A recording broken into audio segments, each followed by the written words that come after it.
y está sonando la alarma antiaérea. Que no me da tiempo a ir al refugio, esperemos que no pase nada. Esta arquitectura que te puede recordar a París, es un refugio antiaéreo.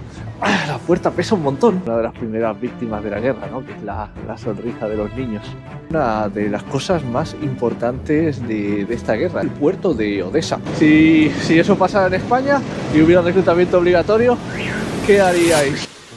Odesa, la perla del Mar Negro, una ciudad que nunca imaginó convertirse en símbolo de resistencia. A menos de 200 kilómetros del frente, este puerto estratégico ha sobrevivido a innumerables ataques. Misiles, drones y explosiones han intentado doblegarla. Viajé hasta aquí sin saber qué me esperaba. No sabía si encontraría una ciudad vacía, una ciudad rota o una ciudad que se negaba a dejar de vivir. Y esto fue lo que descubrí. A Odesa se la conoce como la perla del Mar Negro y realmente pasearse por estos edificios, por esta arquitectura que te puede recordar perfectamente a París, es muy surrealista.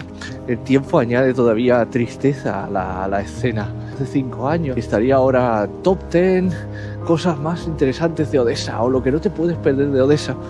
Sin embargo, ahora la verdad es que no apetece mucho hacerlo, sabiendo lo que está pasando ahora mismo en esta ciudad.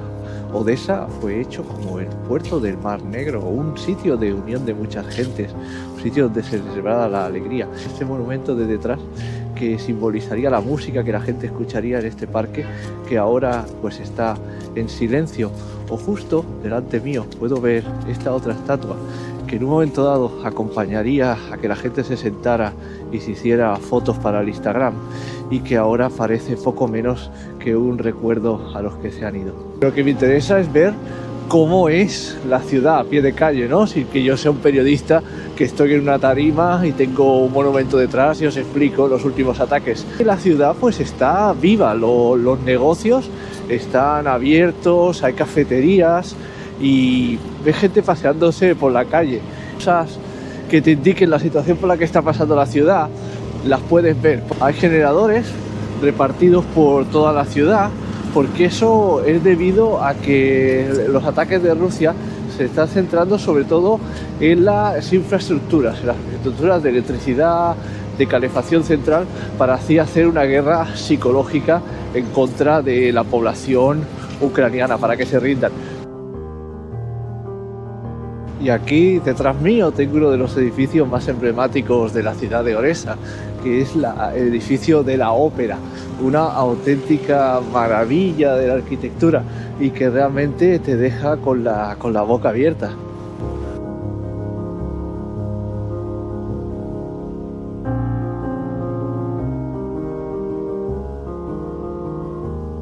Una de las cosas que se ha hecho aquí en Ucrania y que ha levantado mucha polémica es el reclutamiento obligatorio. Si España entrara en una hipotética guerra, pues se haría por el ejército profesional y ese se encargaría pues de dejar las vidas en el frente.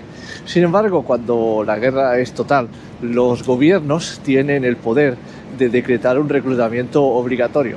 No hay posibilidad de eludirlo, ¿vale? Tienes la obligación de ir y si no, pues eres declarado traidor y poco menos que te encarcelan o incluso te pueden llegar a condenar a muerte. Las únicas maneras de librarse en ciertas condiciones legales muy acotadas, por ejemplo, que tengas hijos a tu cargo, que seas padre soltero, etc.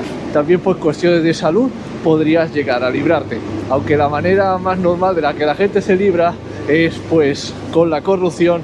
Pero bueno, esto es un debate interesante. Si eso pasara en España y hubiera reclutamiento obligatorio, ¿qué haríais? La respuesta en los comentarios. Después de ya tantos años de guerra, nos empezamos a olvidar por qué esto pasó. Si se quiere invadir Rusia desde Europa, esta es la parte ideal para hacerlo. Este país es muy plano y es un corredor perfecto para entrar e invadirlo. Napoleón también entró por aquí. A su vez, era el último país que quedaba que, haciendo frontera con con Rusia, no estaba en la OTAN junto con Bielorrusia, pero bueno, esos son aliados. Una cosa de lo que quería hacer Rusia era simplemente conseguir crear un territorio en disputa dentro de territorio de Ucrania. Si un territorio está en disputa dentro de un país, ese país no puede unirse a la OTAN. Eso es, por ejemplo, lo que se hace en Transnistria, y eso es lo que se quería lograr.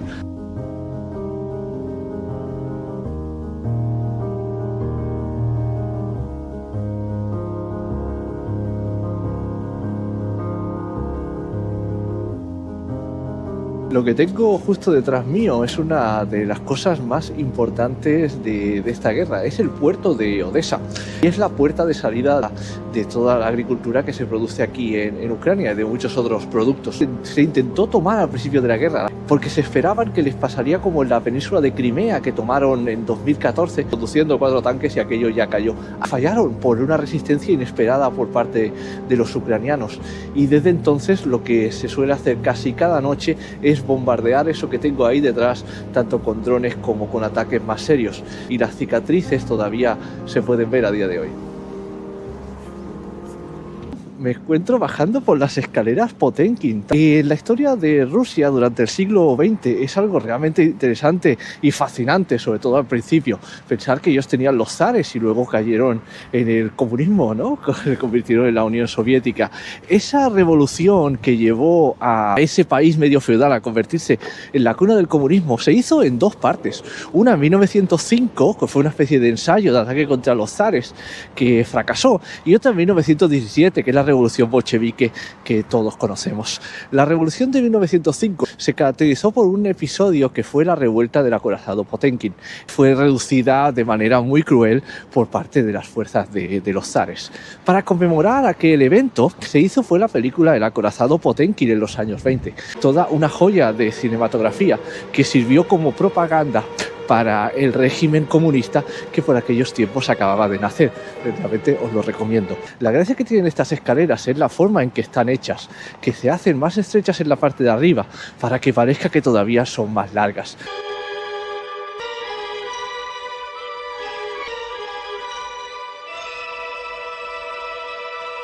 Os estaréis preguntando cómo narices está este hombre aquí. Es un periodista, ha conseguido un pase del ejército, ¿cómo narices se va a Ucrania? Pues os va a sorprender, pero no hay ningún problema con venir a Ucrania. Está totalmente abierto.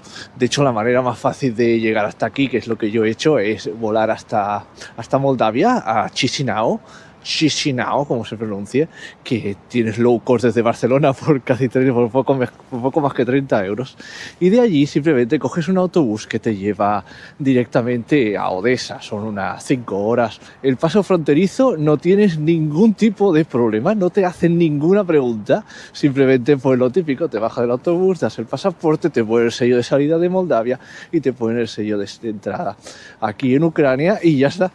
Y llegas aquí, no te preguntan nada, no te miran la maleta, no te miran los documentos, absolutamente nada. Y puedes entrar en Ucrania como si entraras en cualquier otro país de la Unión Europea.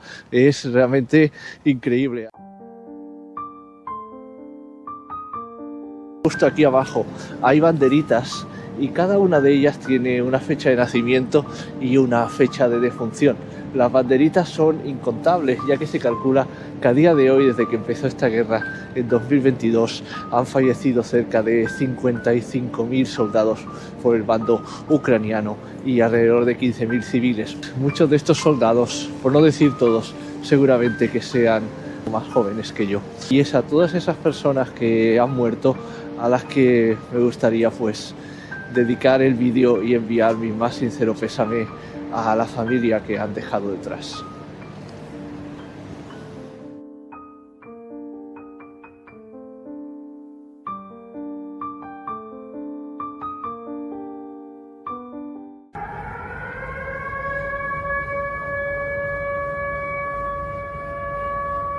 Y está sonando la alarma antiaérea supongo que habrá un ataque pronto, así que lo que voy a hacer es meterme en la parte más interior de la casa, porque no me da tiempo a ir al refugio y quedarme aquí y esperemos que no pase nada. La situación se está poniendo bastante peliaguda, como podéis ver en el mapa, todo está en rojo. Un MiG MG-31 se ha detectado y hay alerta de misiles sobre todo el territorio de Ucrania. Parece que se está calentando mucho el país ahora mismo, incluso la frontera de Polonia está en rojo. Yo llevo aquí como un día y ya estoy súper tenso y tal, y piensa, ¿para qué me he venido aquí? Pero imaginaros la gente que lleva aquí, ¿cuántos días de guerra lleva ya? ¿1400 o algo así? Llevan ya varios años de esto, y tener que vivir con esto constantemente cada día, tiene que matar la moral, ¿eh? Odessa, al contrario que Kiev, no tiene metro, que tiene muchísimos kilómetros de catacumbas subterráneas. Al no tener metro, los refugios antiaéreos muchas veces se han de improvisar. Por ejemplo, ahora estoy delante de la catedral y esto que veis aquí detrás, pues es un refugio antiaéreo. Ahora mismo estoy en un espacio muy abierto, como podéis ver, con lo cual si empiezan a bombardear o caer drones, yo no tendría dónde esconderme. Entonces lo que han hecho, han creado esta especie de búnker de hormigón, que le llaman espacio seguro, y como podéis ver, ¡wow!, la puerta pesa un montón, y aquí dentro, pues veis, es un refugio donde te puedes sentar y esperar a que pase el chaparrón. Las paredes son anchísimas, ¿veis? Y aquí es donde la gente de Odessa pues improvisa un refugio en caso de que hubiera algún tipo de bombardeo ruso. Ahora me encuentro en la calle de Rivasovskaya, ¿vale? Tal vez os pueda parecer que tiene un nombre un poquito raro. El nombre lo tiene porque está hecho en honor a José de Rivas. Fue el fundador de Odessa. El origen de este español, que ningún español conoce, es muy interesante. Cuando Catalina la Grande quiso modernizar su ejército, fue buscando candidatos por toda Europa. Supongo que se iría al LinkedIn y diría, oferta de trabajo, busco militares. Y cogió a este hombre como parte de nueva sangre en su intento de modernizar el ejército ruso. Tuvo el honor de que le ofrecieran pues tomar esto del Imperio Otomano, para que así Rusia tuviera un puerto abierto al Mar Negro y por ende al Mar Mediterráneo, y por eso en su honor pues esta calle se llama como él. Wow, la verdad es que no sé si ahora estoy en Milán o estoy en Odessa. Fijaros qué auténtica maravilla. Es que de verdad, no olvidéis que Odessa era una ciudad hiperturística, tanto por parte de turcos como de rusos, en fin, era un centro turístico en el mar Negro. De hecho, allí tiene una playa que es bastante famosilla y tal, debe ser como la Ibiza de esta parte del mundo, y es realmente, wow, precioso. La cantidad de presencia religiosa que hay por todas partes. O sea, aquí podéis ver imágenes, bueno, de Jesucristo y tal. Justo aquí delante mío pues hay otro ángel, allí hay otro monumento en medio de la plaza con otra cruz, y si simplemente giro aquí la esquina, Virgen, aquí. Es muy curioso, ¿no? Porque nosotros allí en España no estamos acostumbrados a ver tanta simbología religiosa, pero no olvidemos que está muy cerca de Rusia y son pues lo que nosotros conocemos como cristianos ortodoxos. Ahora estoy llegando al parque de atracciones que hay aquí al lado de la playa. La playa de hecho me queda ahí, y me resulta bastante fantasmagórico pasearme por aquí. El parque en principio está abierto, no está cerrado ni nada, de hecho se escucha música, pero sin embargo pues no se ven los niños en las atracciones ni nada.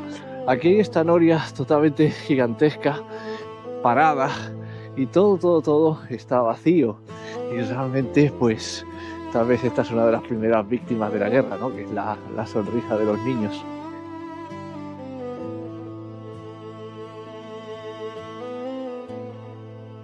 Me resulta interesante la simbología cuasi religiosa que te encuentras en este memorial de víctimas de la guerra.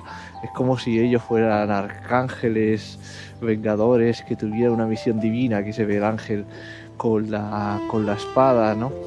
Y no sé, parece que si le damos una razón mayor a la lucha que hacemos, Parece que de esa manera tiene más valor el cuerpo de un niño de 21 años muerto en el barro, en una trinchera por algo que no acaba de entender.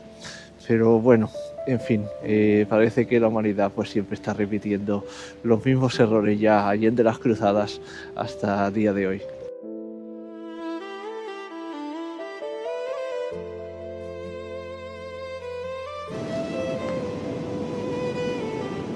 Cuando el tiempo acompaña, pues se llenan de sombrillas y se llenan de gente aquí tumbada en la playa, bañándose en el famoso Mar Negro, que es este que podéis ver aquí. Realmente muy diferente a la visión que os estoy dando ahora, que es en pleno invierno. Pero Odesa desde siempre había sido un centro turístico importantísimo, no solo para Rusia. De verdad, ¿quién le iba a decir que Odesa, tal y como lo estáis viendo ahora en invierno, en realidad es un centro turístico de veraneo? Me voy a despedir ya de este vídeo.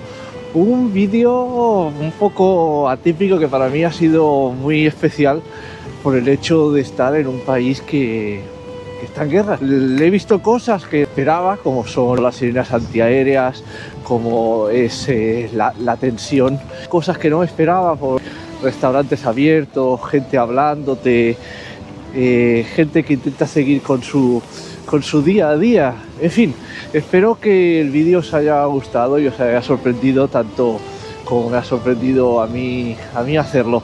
Dejadme vuestros comentarios aquí abajo, que estaré encantado de contestarlos. Voy a continuar mi viaje por este país, ¿vale? Ahora me dirijo hacia Kiev, a ver qué tal será. Y en fin, ya veremos lo que me voy a encontrar en esa ciudad. Hasta luego, nos veremos en el próximo vídeo, que como digo siempre, a saber desde dónde será. Adiós. El loco de Putin, eso está muy loco. Si no lo frenan acá, se mete a Europa. Sí. Se mete a la Sí. OTAN.